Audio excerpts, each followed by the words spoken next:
Bienvenidas, bienvenidos y bienvenides a un episodio más de En Ventana de Tolerancia.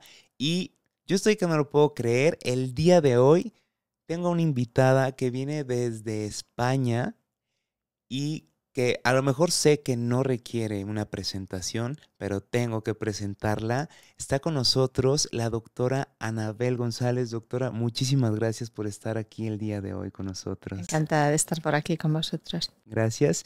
Y bueno, contarles que la doctora Anabel es psiquiatra, ella es terapeuta de MDR, actualmente es presidenta de la Asociación MDR España, ella es experta en trauma y disociación, tiene años dedicándose a la parte del trauma, la investigación, tiene más de 8 libros acerca del tema y una treintena de artículos publicados.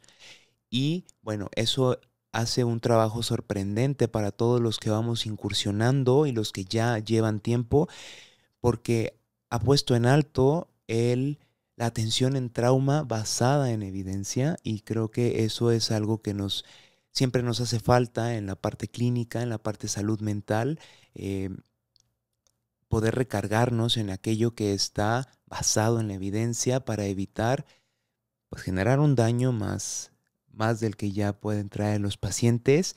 Y bueno, el día de hoy vamos a estar hablando de su nuevo libro, Lo que no pasó, que es un libro que justamente enfatiza acerca de los vacíos que pueden llegar a tener las personas. Bueno, cuando digo pueden llegar a tener, yo también, pero vamos a hablar de las personas.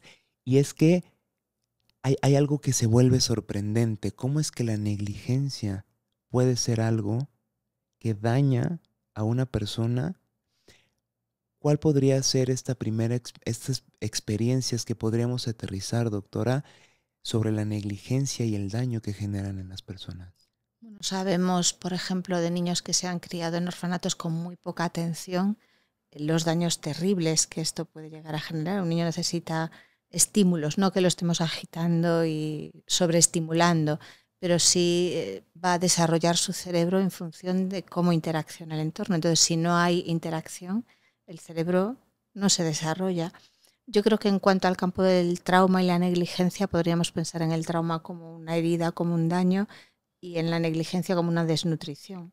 Son cosas diferentes, pero producen daños a veces muy, muy importantes. Un niño que no tiene los nutrientes necesarios no se va a desarrollar bien.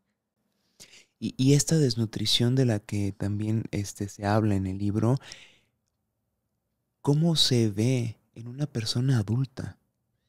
Pues de muchas maneras, pero a veces el problema es que no se ve, porque las cosas que no sucedieron son como parte del paisaje, y si crecemos en un desierto, pues el desierto nos parece el hogar, ¿verdad? ¿Qué consecuencias puede tener? Pues muchísimas diferentes. Puede ocurrir que si nosotros hemos crecido sin una mirada que nos haga sentir especiales, sintamos que no importamos o que no existimos. Y desde ahí construimos nuestra forma de funcionar. Entonces, a lo mejor, como no importamos, nos dedicamos a cubrir las necesidades de los demás porque las nuestras no se contemplan. Hemos aprendido a ignorarlas, a pensar que no existen, a poner por delante las de los otros. Y cuando hacemos esto todo el tiempo, llegamos al agotamiento, necesariamente, ¿no? Nos podemos enfermar de formas muy diferentes. O en ocasiones, si hemos crecido teniendo que apañarnos, perdón, Nada. si hemos crecido teniendo que apañarnos solos, pues nos hemos hecho patológicamente autosuficientes. Entonces nos definimos como fuertes y parece que eso está muy bien, además está así como de moda lo de ser estoicos y todo esto, pero tiene sus problemas, ¿no? Entonces hay personas, por ejemplo, que pueden sufrir maltrato por esta creencia de soy fuerte. Yo he tenido pacientes que les ha pasado esto, como soy fuerte aguanto 1, 2, 30, 1000, y cuando rompo, porque todos rompemos algún día, como soy fuerte no me lo permito. Me digo que no puedo estar así, si tengo una depresión lo llevo fatal porque me siento pues una mierda, una persona sin valor, ¿no? Entonces son depresiones mucho más difíciles de tratar y más complejas, ¿no? Hay muchos escenarios posibles. Yo creo que ninguna historia difícil que podamos vivir tiene un solo tipo de consecuencia. La cuestión es que las tiene, consecuencias que dependiendo también de muchos otros factores pues son graves en muchas situaciones. Esto suena muy complejo porque cuando, cuando hablamos de trauma, muchas veces hablamos de mapear estas sensaciones que están asociadas a los eventos, mapear como estas estrategias que uno va desarrollando para poder sobrevivir o intentar enfrentar el mundo de la manera en la que la persona haya podido, pero ¿cómo se va mapeando lo que no hay? Bueno, hay dos tipos de posibilidades. Bueno, yo diría que hay tres, porque generalmente la traumatización no ocurre de una forma pura y aislada. La negligencia puede ocurrir en medio del maltrato o en medio de situaciones estresantes de diverso tipo. Entonces, el conjunto de todas esas experiencias es el que produce el problema. Después, si habláramos de negligencia pura, un niño que crece sin el apoyo, sin la comprensión, sin la ayuda, sin el afecto, se ve en situaciones estresantes y está en manos del miedo, porque tiene que resolver solo cosas que no está en la capacidad de un niño resolver. Entonces ahí sí que se pueden activar mecanismos de respuesta ante la amenaza. Y otro escenario es la falta de desarrollo de determinadas cuestiones. O sea, no podemos mapear sensaciones, pero también podemos explorar si se han hecho, digamos, todos los hitos evolutivos que se podrían haber hecho con todo ese apoyo y ese arropamiento que tendría que producirse. Un niño no se puede desarrollar solo. Entonces, si no tiene esos modelos o ese acompañamiento, hay cosas que no se desarrollan y vamos a tener adultos a lo mejor muy funcionales en algunas áreas, pero algunos aspectos emocionales o relacionales o de funcionamiento mental están a unos niveles mucho más bajos y puede ser como engañoso. Yo creo que esta es la parte que tenemos que rastrear. Esto me lleva a pensar una cita, que es: las palabras que no se dijeron, el que no nos vean, puede ser más doloroso que un golpe físico o un insulto, lo cual pudiera esto afectar a un área específica de la vida, pensando a lo mejor que esto puede traducirse en una afectación mayor en la relación con el otro, o en la parte emocional, o en la parte de buscar una pareja. ¿Esto impactaría o se vería en esta área? Bueno, si pensamos en situaciones que fueron dañinas y en las que nos faltó, ¿no?, algo importante, es decir, hemos vivido una situación trágica y las personas que esperábamos que estuviesen ahí apoyándonos resulta que nos fallaron en ese momento. Esto tiene un componente de traición y la traición siempre nos lleva a la pérdida de la capacidad de confiar. Si esa pérdida es total, si no podemos confiar, no podemos funcionar. Necesitamos de las relaciones. Obviamente no vamos a confiar en alguien que nos ha traicionado, a lo mejor no volvemos a confiar en esa persona, pero a veces es que no volvemos a confiar en nadie, ¿no? Entonces sí, puede influir un montón. Luego hay otras palabras que no se dijeron que tienen que ver con la falta de narrativas, con que te ocurran cosas en un lugar en el que no hay nadie ahí que se dé cuenta de lo que te está pasando. Entonces tú vas a tener sensaciones sin nombres, sin palabras, sin posibilidad de entenderlas muchas veces. Y entonces estas sensaciones van a tener una influencia muy sibilina que puede pasar muy inadvertida y que puede ser difícil de identificar. Y esto, al final, el que no exista esta narrativa que se escuchó en algún momento, genera narrativas para poder seguir. No sé, pienso que más bien la pregunta va enfocada: ¿existe la ausencia de narrativa también interna? ¿Y cómo esto afecta a la parte identitaria? Existe la falta de narrativas y a veces existen narrativas de relleno, pero que están totalmente desacopladas de las sensaciones. Entonces lo que yo siento va por un lado y la teoría que me monto sobre quién soy yo o cómo funciono o cómo son las cosas va por otro totalmente diferente.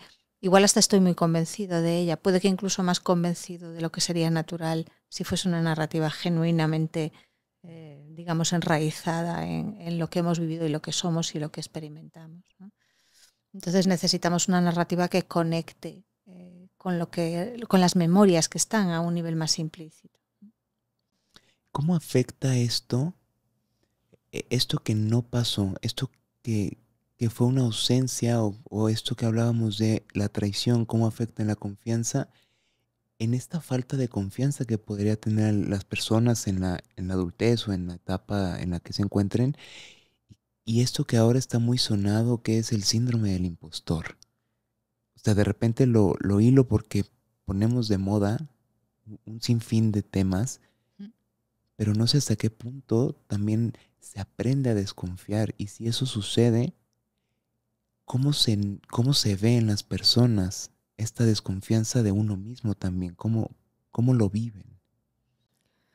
Bueno, yo creo que aprendemos a confiar y nos tienen que dar razones para ello. Aprendemos a confiar cuando estamos rodeados de personas que cuando necesitamos algo o cuando sentimos algo responden de una manera más o menos adecuada un cierto número de veces. No hace falta que sea perfecto, pero ahí es donde aprendemos que uno puede tener lo que necesita, donde lo vamos a aprender, ¿no? O que los demás van a estar ahí para ti.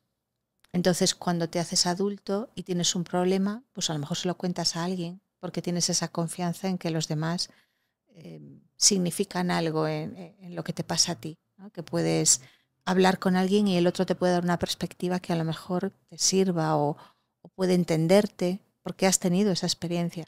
Si en los primeros años de vida, cuando nuestro cerebro se está configurando, no tenemos esas experiencias, la predicción va a ser otra, ¿no? Si yo me encuentro sistemáticamente rechazo, y a lo mejor no un rechazo por falta de afecto, por ejemplo, unos padres que les cuesta mucho conectar con sus propias emociones, cuando llega el niño con una necesidad normal de un niño, le dicen: "Uy, qué niño más pegajoso", ¿no? Y como que lo apartan, porque en su propia estructura como que no está, ¿no? Estas familias que dicen: "Yo no soy de abrazos", bueno, pues ahí no se dan abrazos y sin abrazos pues las emociones no se regulan igual, ¿no? Entonces, en ese tipo de contextos, la predicción va a ser que no tiene sentido buscar un abrazo, porque total, entonces igual te acostumbras tú también a que los abrazos son una tontería, ¿verdad? O que si nadie te va a escuchar, ¿para qué le vas a contar las cosas a la gente? Yo me lo guiso, yo me lo como, y está muy bien, salvo que venga una de esas cosas con las que uno no puede, porque la vida a veces siempre te sobrepasa en un momento o en otro, y entonces tus propias fuerzas no te llegan, y entonces te puedes romper, porque todos nos podemos romper.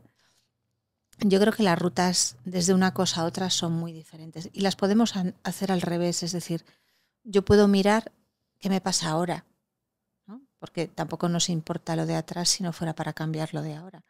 Entonces, si yo ahora veo que, por ejemplo, yo soy muy sensible al abandono, que estoy siempre pensando que la gente se va a ir, que todo el mundo me va a dejar, pues eso porque sí, no puede ser, ¿no? Entonces, si me remonto a lo mejor a las primeras experiencias relacionadas con esto, veo que a lo mejor tengo experiencias no resueltas de pérdida o de que se haya ido alguien muy importante para mí y esto se me ha quedado ahí dentro y cada vez que cualquier cosa me lo mueve, me entra el miedo. Y ahí se lía la cosa porque si empiezo a hacer cosas a la desesperada para que no me abandonen, yo no voy a funcionar natural en las relaciones. Voy a aferrarme o voy a reaccionar excesivamente cuando alguien se aleja de una manera normal porque es una persona autónoma y hace su vida, ¿no? O, o voy a estar toda la vida intentando garantizar que ese abandono no se repita, con lo cual todas las relaciones se enrarecen y se vuelven complicadas y junto mucho más boletos para que me abandonen al final, porque no fluye esa relación de una forma natural, por ejemplo. Y que esto podría terminar en creencias de me abandonan por quien soy. Claro, sí. Puede haber una visión de uno mismo, desde luego, distorsionada, ¿no? De no soy valioso o no soy importante, ¿no? A veces, bueno, el cerebro humano es complicado y busca como sistemas de solucionar esto, que en vez de solucionarlo la lían más, porque yo puedo sentir que no valgo para nada o puedo irme a la otra esquina y pensar que soy superior y tengo que estar todo el rato además demostrando que soy superior, para lo cual necesito aplastarle la cabeza a todo el mundo para que esté por debajo y yo pueda seguir diciendo que soy superior, pero en el fondo de eso suele haber otro tipo de experiencias, que esa, digamos, pseudo compensación de soy superior no la resuelve, al contrario, acaba complicándonos mucho más la vida porque las relaciones son necesarias para los humanos, somos seres sociales. Y si nuestras relaciones no fluyen bien, no tenemos esa intuición para captar un poco lo que es importante para los demás, si no somos capaces también nosotros de buscar lo que necesitamos en las relaciones. Es un equilibrio muy complicado. Entonces esas distorsiones nos acaban entorpeciendo una de las cosas importantes de la vida, ¿no? Salimos por donde podemos, nos adaptamos a veces, pero mucha gente se encuentra con que tiene problemas en las relaciones una y otra vez, que no quiere tener, pero que no sabe por qué los tiene. ¿No? Pues acabo siempre con el mismo tipo de persona. ¿Cómo puede ser? ¿No? Acabo siempre con gente que me acaba vampirizando. Pues a lo mejor empieza todo con el no importo y con me dedico a cuidar a todo el mundo. Y claro, ¿con quién me voy a juntar? Con los que prefieren coger energía de los demás. Encajamos perfecto, pero al final acabo yo siempre agotado, sintiéndome mal. Y no sé cómo acabé ahí. Todo es una cosa que se va... Normalmente estas cosas, si somos conscientes, influyen menos. El mayor problema es cuando son automáticos.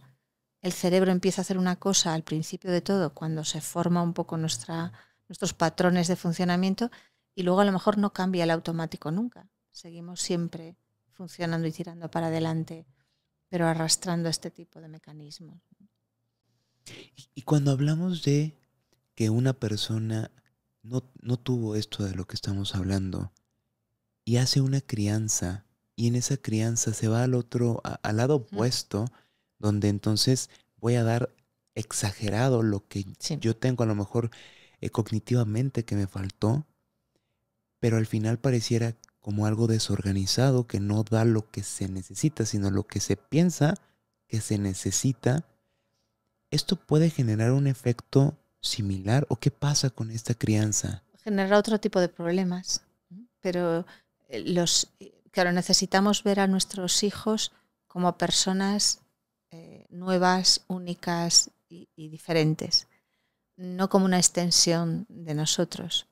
Entonces podemos verlos como una extensión de nosotros cuando queremos que ellos lleguen a donde nosotros no llegamos, o también, como tú dices, cuando les damos a ellos lo que nos faltó a nosotros. Nuestros hijos no necesitan lo que nos faltó a nosotros, necesitan lo que necesitan. Y a lo mejor ellos están teniendo pues afecto y atención, una sobredosis igual tampoco es mejor, ¿no? Necesitan también a lo mejor tener autonomía. Y a nosotros nos parece que tenemos que estar ahí todo el tiempo, todo el rato, con un nivel de implicación que puede ser abrumador para esos niños, porque se pueden sentir hasta invadidos, por ejemplo, ¿no? O intentamos darles tantas cosas que a lo mejor nosotros carecimos de ellas, que los aturdimos, ¿no? O vivimos demasiado angustiados porque no les pase nada. Y a lo mejor ellos no están en riesgo, bueno, no más de lo que pueda estar un niño cualquiera.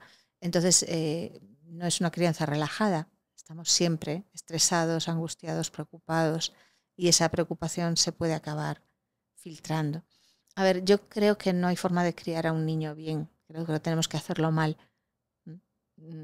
Lo que pasa es que es bueno que seamos conscientes de este tipo de historias, de cómo nos influye nuestra propia historia. Digo que tenemos que hacerlo mal porque cada niño es nuevo. Tú puedes tener las teorías que quieras sobre cómo criar a los hijos, pero cuando tienes el tuyo, pues es un niño diferente. Y hay que irle cogiendo el punto y te equivocas y aprendes y te equivocas y aprendes y así va, ¿no? El tema es que donde nuestro cerebro va a buscar qué se hace con un niño es a nuestra propia infancia, en primer lugar, ¿no? Y luego a cosas que hayamos aprendido de otros y demás. Así que entender un poco nuestra historia yo creo que nos ayuda a mirar a este niño que viene al mundo como una personita única y empezar empezar el contador desde cero es imposible, pero por lo menos que la historia que nosotros tenemos no nos pase una factura demasiado grande y no se la pase a nuestros hijos también. Ya, y esto también es pensar en lo complejo que es el proceso de descubrir esto que no hay. ¿Cómo se ve o cómo se puede pensar en el impacto que tiene una persona al darse cuenta que lo que hoy le está pasando mucho tiene que ver con lo que no pasó en su momento? Yo creo que si nos paramos a pensarlo nos vamos dando cuenta. De hecho, para mí uno de los objetivos del libro era como dibujar muchos escenarios para que pudiéramos hacernos esta reflexión. porque lo que ocurrió, lo que nos sobró, lo que nos hizo daño, a veces es como demasiado patente, está ahí saltando de vez en cuando, ¿no? Hay cosas que nos lo activan. Pero esto nos tenemos que parar a pensarlo. Yo creo que si nos paramos a pensarlo, no es tan complejo darnos cuenta. Quizás lo más difícil, porque el abandono yo creo que se identifica bien, las pérdidas se identifican bien, las traiciones también. Lo más difícil es cuando te ha faltado, sin que haya estado rodeado de una situación de maltrato o de una situación tremendamente difícil, cosas realmente significativas, ¿no? Porque estás tan adaptado a que eso es lo normal, o bueno, ha sido tu familia, ha sido tu crianza y tampoco es que te hayan hecho daño. Entonces, ver esto como algo que nos puede haber afectado sí puede ser un poquito más complicado. Y por eso creo que lo que tiene sentido es partir de donde estamos ahora. Porque si ahora nosotros vemos que hay cosas que no se nos dan bien, cosas que en las relaciones nos pasan una y otra vez, sensaciones de incomodidad, yo creo que ahí es donde realmente vale la pena explorar un poco qué raíz puede tener eso. Y la raíz pueden ser cosas que pasaron, simplemente es cuestión de pensar que la raíz también pueden ser cosas que no pasaron, cosas que hubiera hecho falta que pasara ahí y que no estuvieron ahí. Y que una vez más hay algo que hace que se complejicen las cosas, y es pensar que el tiempo lo va a curar, ¿no? Que conforme pasa el tiempo, y bueno, pues, ¿no? Al contrario, se pudre, ¿no? Mm. Entonces es como pensar en cómo se ve el daño hacia otra persona cuando yo me relaciono, ¿no? Tengo estas carencias, esto que no pasa, me relaciono, ¿cuáles son esos posibles daños que pueden hacerse hacia una pareja? Bueno, en las parejas es la complejidad al cuadrado, ¿verdad? Porque venimos nosotros con nuestra historia y nos juntamos con otro con su propia historia y a veces reaccionamos no frente a la persona que tenemos delante, sino, ¿no? Por ejemplo, le pedimos a una pareja que nos dé todo lo que nos faltó. Y claro, esto es extorsión, porque lo que nos faltó a lo mejor es tanto que una persona no nos lo puede dar. Y además, normalmente cuando tenemos vacíos internos, si pretendemos que alguien nos dé todo lo que nos faltó, cae en una especie de pozo sin fondo. Entonces pedimos más y nunca es suficiente y no acaba de... ¿no? O no sabemos pedir, que es otra de las posibilidades, ¿no? Como yo no importo, me acabo acoplando al otro y a sus necesidades y a sus deseos, los míos no existen. Y por muy acostumbrado que esté a funcionar así, llega un momento que eso me desnutre también. Y estar en una relación en la que no te nutres, eso en algún momento acaba siendo un problema. Entonces, bueno, ahí siempre es muy interesante la reflexión por parte de las dos personas de la pareja, claro, porque el otro también tendrá, a veces incluso las razones por las que nos unimos a la gente a la que nos unimos tienen que ver con esos huecos, ¿no? A veces yo puedo sentir que resueno muy bien con alguien que viene del mismo vacío que yo o que comparte parte de esas sensaciones. Lo que pasa es que también va a compartir los problemas que se derivan de esta historia, con lo cual por un lado conecto a un nivel muy profundo y por otro lado empiezan a surgir dificultades. Bueno, es complicado lo de las parejas, creo que no hace falta decirlo, ¿verdad? Es un tema muy, muy complicado. Y creo que aquí hay una pregunta central, y es si yo ahorita ya estoy teniendo una problemática o si tengo problemas como adulto por aquello que no pasó, es evidente que no puedo hacer que pase en el pasado, No, pero ¿qué hay para mí en el presente? cambiar el automático. El tema del tiempo que comentabas antes, es que el tiempo no cambia los automatismos. Es decir, el cerebro cuando empieza a funcionar tiene que saber qué hacer. Tiene que saber cómo predecir qué va a pasar en una relación, cómo relacionarse, cómo pedir las cosas, ¿no? Qué puede esperar de uno mismo y qué puede esperar del mundo. Cuando va pasando el tiempo, el mecanismo se mantiene, porque el cerebro no está cambiando de sistema operativo cada 2 por 3, ¿no? El cerebro puede cambiar si es flexible, ¿no? Pero si hemos adquirido formas muy rígidas de funcionamiento, a lo mejor con el paso del tiempo no hay evolución. Se mantienen los automáticos del Pleistoceno superior y no cambian. Entonces ahí nos tenemos que parar a ver. Yo creo que siempre es importante entender para saber dónde tengo que hacer el cambio. Y como por suerte el mecanismo mental es mío, yo con mi mente puedo hacer un entrenamiento, puedo hacer cosas que vayan cambiando mi forma de funcionar, tengo que hacerlas desde dentro. La cuestión es que un niño necesita que sean los demás los que lo regulen, los que lo entiendan, un niño pequeñito, ¿verdad?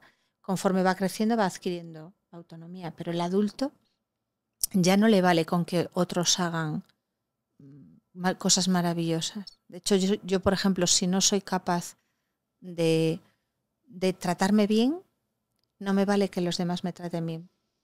Porque si yo por dentro me estoy machacando, ya puedo tener al lado a alguien fantástico, que yo voy a estar, digamos, desregulándome, aunque el otro me esté diciendo cosas estupendas, ¿no? El otro me está diciendo, sí que vales un montón, y yo por dentro no, me lo dice por decir, y me meto un machaque y no me hace ningún efecto lo que me dice. Entonces, esos automáticos se cambian desde dentro. Y además, luego yo necesito también dejar entrar lo de fuera. Que cuando alguien me dice, eres estupenda o eres estupendo, yo deje entrar esa frase y que no la bloquee. Porque a veces me dicen, eres estupenda, y dices, no, en realidad lo dicen por decir, no, lo arruino por completo, ¿no? Necesitamos saber dejar entrar las cosas, no solo que estén ahí, sino dejarlas entrar, ¿no? Entonces hay muchos cambios que yo puedo hacer para que lo que arrastro desde esas experiencias cambie. Las experiencias no cambian, pero las consecuencias pueden cambiar completamente. ¿Existe la posibilidad de que haya personas que en estos cambios sientan que esos cambios son ajenos? Lo que pueden sentir, y es normal, es que tienen que cambiar la forma en la que se definen. Y a veces les cuesta hacer esos cambios porque sienten como que es que yo soy así. Me aferro demasiado a la forma en la que me he definido en base a toda esa historia, aunque no me haga bien, porque me da vértigo que sea de otra manera. La ventaja es que como los cambios van a ser muy despacio, nos da tiempo y tiempo de irnos acostumbrando a esas modificaciones. No se trata de que yo me acueste un día y me levante al día siguiente con una mutación, sino de que vaya poquito a poquito, ¿no?, haciendo progresivamente esos cambios hasta que llegue un momento, ¿no?, que vaya actualizando el sistema operativo, ¿no?, hasta que se vaya adaptando a lo que necesito ahora. Estos cambios que uno puede ir generando propiamente pueden impactar en tener que cambiar de contextos. Bueno, a veces sí. A veces sí. Hay cosas del contexto que se pueden mantener. Hay veces que, bueno, por ejemplo, cuando hablábamos de las parejas, a veces cuando una de las dos personas evoluciona, se produce un cambio positivo en la relación, y otras veces el otro no se adapta al paso de baile y es necesario pues hacer otro tipo de cambios, ¿no? Pero es que si no nos quedamos donde estamos, ¿no? Hay personas que prefieren quedarse en el sitio donde, bueno, les da demasiado miedo salir del sitio donde están porque lo otro es incierto. Y es verdad que los automáticos rígidos lo que te dan es una pauta de cómo van a ser las cosas, aunque sean una mierda, pero sabes que van a ser así. Entonces la incertidumbre a veces da más miedo. Me contaba una amiga que trabaja con chicos con situaciones difíciles y que a veces tienen que salir de sus casas, y me decía, es que le da más miedo la incertidumbre que todos los peligros de los que salen. Porque los peligros por lo menos sabes que están ahí. Y esa angustia de no sé lo que va a pasar mañana, no se da. Va a pasar esta mierda, pero sabes lo que es, ¿no? Entonces, bueno, hay muchos mecanismos por los que estos cambios pueden ser difíciles. ¿Qué papel juega la vergüenza en estos temas que no pasaron? Pues muy grande, porque muchas veces la experiencia de no conectar, de no sentir que perteneces, de no sentirte visto, hace que tú te metas como en una especie de refugio interno, y la posibilidad de que te vean te genera muchísima vergüenza y miedo, las dos cosas, ¿no? Entonces, porque dado que tú no estás formando parte de tu núcleo familiar, formando parte del mundo, formando parte del grupo de iguales, tiene que ser porque eres defectuoso. O sea, es la única explicación viable que te puedes dar en la infancia. Después de adultos lo podemos llegar a ver de otra manera, pero ahí entonces acabas procurando que no te vean porque crees que si te ven puede ser la confirmación definitiva e irrevocable de que no eres digno, de que no importas, de que no vales. Entonces, antes de tener esa confirmación, te quedas ahí. Bueno, es mucho más complejo, claro, pero sí. Hay como una especie de vergüenza nuclear que lo tiñe todo.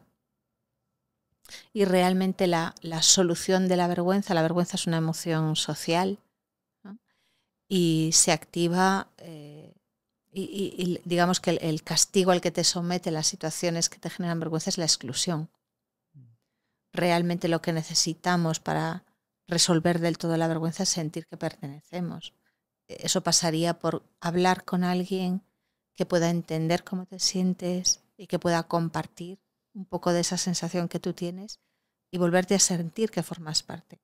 Pero cada frase que he dicho es un desafío para alguien que está como gobernado por esa vergüenza nuclear, ¿no? Y a veces ya empezando por los primeros pasos no se consiguen dar, o por lo menos son muy, muy difíciles. Entiendo que hablamos de esto y hablamos del espectro del trauma y que los criterios de estrés postraumático, bueno, se quedan muy cortos a lo que se necesita para poder voltear a ver estos temas. Sin embargo, me entra esta curiosidad de cómo es que se comporta el cuerpo de la persona a nivel fisiológico con estos eventos o estos no eventos que van pasando y que se van generando, que se genera en el cuerpo de las personas con esto que no hay, que llega a un punto que debe de haber afectación física en algún momento. Si vamos a la negligencia pura, dejamos aparte abandono, pérdidas, traiciones, yo creo que puede haber todo el espectro de desregulación. Lo que va a haber dificultades es para que haya una buena regulación, tanto a nivel emocional como corporal. Un niño que no tiene el colchón emocional adecuado a los niveles básicos, es un niño que generalmente vive expuesto a una sensación de miedo sin solución, en cierto modo, ¿no? Porque hay muchas cosas que para el niño son estresantes y que es el consuelo o el abrazo o la comprensión las que lo suavizan, ¿no? Y es esa regulación la que consigue que el niño se regula. Sin esa regulación el niño puede estar completamente hiperactivado, con lo cual esto generará otra serie de problemas, ¿no? También podemos ver el otro polo, ¿no? La claudicación total, el agotamiento, la falta de motivación, las áreas motivacionales no funcionan bien, con lo cual van a ser niños que no tienen empuje, que no tienen arranque, con lo cual también hay otro tipo de efectos secundarios. Pero yo creo que es diferente del estrés postraumático porque en el estrés postraumático hay algo que ocurre en un momento que activa una serie de mecanismos y que se forma ahí como una especie de nudo, en cierto modo. Esto es una carencia continua, generalizada, ¿no? Y se configura, es como un organismo que crece en esa carencia, ¿no? Entonces crece en esa carencia o con niveles de estrés muy altos o con falta de estimulación muy grande o con las dos cosas, ¿no? Puede ser un niño muy apagado, muy desmotivado y que cuando se desregula para arriba la lía pardísima y tiene unos problemas de conducta muy grandes, ¿no? Generalmente lo que se producen son desequilibrios. El sistema nervioso, como casi todo, ¿no? Funciona mejor en las franjas intermedias y, ¿no? En los extremos o en la oscilación no funciona bien. ¿Y cuál diría usted que son de las mayores complejidades al tratar estos temas? Yo creo que los terapeutas a veces, sobre todo cuando estamos con historias muy complejas en las que pasan demasiadas cosas, como para ponerte a mirar las que no pasaron, A veces se te va la atención a todo esto. Y en pacientes en los que no pasa nada grave en el sentido de que no ha habido eventos traumáticos definidos, claros, muchas veces no se le da el suficiente valor a esta historia, ¿no? Ayer que estaba con unos compañeros en un curso, una chica ponía muy buen ejemplo, ¿no? Dos hermanos, uno de ellos que está durante los primeros meses en una especie de casa cuna y el otro que estuvo dentro de la familia con la que tenían problemas. El de la casa cuna estaba mucho peor, porque había crecido en un sitio con poca ratio de personal, con poca atención, y esto había generado unas consecuencias más graves, ¿no? Entonces, yo creo que para los terapeutas a veces observar esta parte, yo siempre insisto mucho que por lo menos a la hora de plantearnos un caso, entender qué faltó es fundamental a muchísimos niveles. No porque tenga que haber niveles altos de negligencia, sino porque lo que faltó tiene que estar presente en el proceso terapéutico. Entonces, yo creo que poner atención en esto es importante. Es un aspecto que no es raro que pase desapercibido. Y yo creo que otra de las dificultades es que requiere un trabajo que a veces a los terapeutas se les hace más antipático, ¿no? Si tú encuentras un conflicto o un bloqueo y das un poco con el tema, a veces en un número reducido de sesiones se pueden ver cambios. Pero reparar los efectos de una negligencia importante de la profunda es como enseñarle a alguien chino mandarín. Lleva mucho más tiempo, no ves un efecto llamativo, todo va mucho más despacio y el paciente funciona además con una inercia que le empuja hacia adentro y hacia abajo todo el tiempo. Con lo cual te puedes frustrar más, ¿no? Y sobre todo cuando esperas el resultado de los que puedes tener con un nudo, ¿no? Con un nudo, con un bloqueo, con un conflicto, a veces desatascas y se producen cambios, pero aquí no. Esto es un ejercicio de mucha constancia y de mucho tiempo. Es un entrenamiento, es un aprendizaje. Esto me lleva a pensar que sí hay salida de esto. Sí, claro. Claro que la hay. ¿Sí? ¿Cuál es uno de los caminos que van a encontrar en este libro para la salida de esto?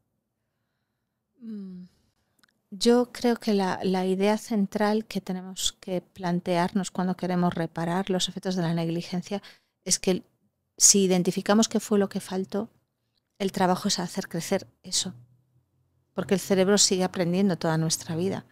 Y a lo mejor hay cosas que por falta del estímulo adecuado, por lo que sea, no se dieron en su momento, pero si nos ponemos a sembrarlas, acaban creciendo. La cuestión es saber qué tenemos que sembrar, dónde lo tenemos que sembrar, cómo lo tenemos que sembrar y tener la paciencia suficiente para darle tiempo a las cosas. Yo creo que la metáfora también del agricultor para esto está bien, ¿no? Porque con el trauma pensamos en una pierna rota y la soldamos y ya está, ¿no? Pero esto es otra metáfora distinta. Esto es escoger la simiente, preparar el terreno, plantarlo, tener conciencia de que a veces el clima no ayuda, esperar al año siguiente a que se dé una cosecha buena. Es ese tipo de cambio, ¿eh? Pero yo creo que podemos hacer crecer lo que faltó. La cuestión es que nos hagamos cargo de hacerlo nosotros ahora con la ayuda que pueda ser necesaria, porque a veces a uno mismo no se ve con claridad. ¿Cuál es su postura en el tema de la disposición del paciente en este proceso? A ver, el paciente tiene que ir a terapia porque si no, no podemos hacer nada. Pero la disposición del paciente es una de las cosas que hay que trabajar. Si yo no importo, ¿cómo me voy a implicar en un proceso terapéutico de la manera que se puede implicar un paciente que tiene un nudo? Es diferente. Las áreas motivacionales en el cerebro no funcionan bien, las áreas reguladoras no funcionan bien. La capacidad del paciente para poner unos objetivos terapéuticos. Yo tengo un compañero que venía de la sistémica y me parecía súper inocente, porque él decía, yo cuando empiezo a hacer terapia necesito que el paciente me diga cuáles son sus objetivos. Y yo lo miraba y lo decía, pero criatura, alguien que está muy mal no sabe qué le pasa, no sabe qué siente. Y si no sabes qué sientes, ¿cómo vas a saber qué necesitas? Eso está muy por debajo de tu conciencia. Entonces, que seas capaz de decir quiero esto, ¿no? Decía Alessandro Talia, que es un hombre que sabe muchísimo de apego, que las únicas personas que son capaces de decir lo que desean son los de apego seguro. El resto te pueden decir cosas, pero el saberlo es parte del proceso terapéutico. El recuperar el sentido de agencia es parte del proceso terapéutico. Y aquí suele estar muy, muy infradesarrollado o ausente, ¿no? Claro, a los terapeutas nos gustan los pacientes que vienen y están implicados en el proceso y quieren, ¿no? Pero entonces no trabajaremos con los que están mal, ¿no? Sí, que esto rompe muchos paradigmas de la terapia, ¿no? Muchas veces habría que voltear a ver también lo que no está pasando en la terapia, que se casaría con pautas o con vivencias que el paciente traiga o problemas que el paciente traiga de lo que se habla acá. Sí. Sí. A ver, yo creo que en la terapia lo peor que podría ocurrir es que lo que no pasó vuelva a no pasar. Y si no somos conscientes de eso, puede repetirse, ¿no? O sea, si el paciente siente que no importa, que sus necesidades no son importantes, y nosotros, por ejemplo, como no nos dice qué es lo que quiere, le decimos que no está tan mal, que venga si es necesario, vuelve a pasar lo mismo. Alguien no se ha dado cuenta. Claro, el paciente no se da cuenta, pero el terapeuta tiene que poder darse cuenta de lo que el paciente no se da cuenta, porque es que si no, ¿quién abre el puente, ¿no? ¿Cuál sería este inicio de los terapeutas para poder voltear a ver esto que no pasó? ¿Por dónde empezar a voltear a ver lo que no pasó? Yo normalmente cuando planteo esto en los cursos, los terapeutas se paran y por lo menos se lo plantean. Yo creo que nos lo tenemos que plantear. Yo siempre le aconsejo a los terapeutas resumir al paciente en un folio, en un papel, solo en uno, porque a veces tenemos 1000 hojas de historia clínica y millones de datos y nos resulta difícil extraer qué es lo esencial. Y dentro de lo esencial está qué sobró y también qué faltó. Eso tiene que estar en ese papel. Cuando nos lo planteamos, muchas veces sí que lo vemos. La cuestión es que a veces vamos con protocolos o simplemente escuchando lo que el paciente nos dice y nada más, ¿no? O utilizando la herramienta que tenemos como favorita y no haciendo una comprensión global de lo que está pasando y no nos hacemos ese tipo de preguntas. Pero yo lo que he visto es que la mayor parte de la gente sí que es capaz de contestarla cuando se la hace. Sí, como perder este miedo de voltear a ver esto que se tiene que voltear a ver y trabajarse con el paciente, y que lo antipático de lo que hablaba era como pensar que las terapias tienen que ser rápidas en un par de sesiones y que tiene que salir de ya porque mucho tiempo, entonces la terapia pues ya no es funcional, pero esto no se trata en poco tiempo No, esto no. a lo que hemos estado escuchando en este episodio, ¿no? Sí. Y entonces como esta invitación a los que nos están escuchando, terapeutas, pacientes, o si no eres paciente y algo te hizo sentido, pues que busques un espacio de seguridad donde puedas voltear a ver esto, ¿no? Doctora, me gustaría que nos dejara, que nos sembrara una reflexión para el público que está escuchando esto, y que les invitamos a que lean este libro, una reflexión con la que podamos quedarnos para poder darle vuelta y que se quede ahí en todas A ver, nosotras. el cerebro es un órgano que aprende constantemente, o sea, nunca dejamos de aprender. Lo que pasa es que a veces nos tenemos que enseñar o tenemos que dejar que los aprendizajes lleguen a algún lugar, ¿no? Porque en ocasiones nosotros mismos, pues por esos miedos o por la vergüenza o por muchas cosas, nos atrincheramos en nuestras dificultades, ¿no? Entonces, tener la idea de que las cosas pueden cambiar, que no es algo sencillo, pero que simplemente se hace con tiempo, el tiempo sí lo puede curar todo si lo ayudamos un poco. Pero tenemos que estar nosotros a la vez que pasa ese tiempo empujando en la dirección adecuada. Y otra cosa que yo creo que también es muy importante es que nos hagamos preguntas. Yo creo que la solución no está en encontrar recetas, que hoy en día nos encanta ponerle etiquetas a las cosas, como lo del síndrome del impostor, ¿no? Y buscar recetas para, ¿no? Si pasa esto, hacemos esto. Y yo creo que esto es contraproducente, porque el cerebro con estas recetas se atrofia, yo creo que se atrofia, ¿no? Porque no nos hace pensar.